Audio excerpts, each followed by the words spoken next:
accumulated income is 755,000. Right now, her current rank is team builder. Please help me welcome Vivinda Andanar. Okay. So, meron po kayong 755,000 accumulated income. Saan po ito galing? May mga miyembro na po ba sa ilalim nyo? Or sa pagbebenta lang to ng produkto? Grateful po ako, sir, kasi naka-build na rin po ako. Meron na rin po akong mga tao sa left and right.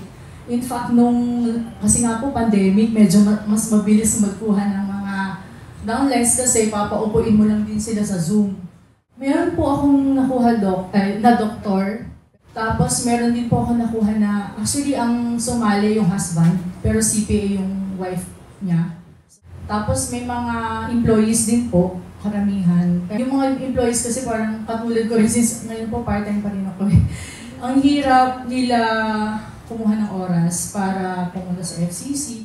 Maganda yung sinabi mo kanina, yung mga tao sa ilalim mo, katulad mong empleyado, no, mahirap po sila magbigay ng oras. Kasi syempre ang empleyado, no, if they're working from 8 to 5, 9 to 5, so syempre pagod na sila, gusto nilang gawin, umuwi at magpahinga. No?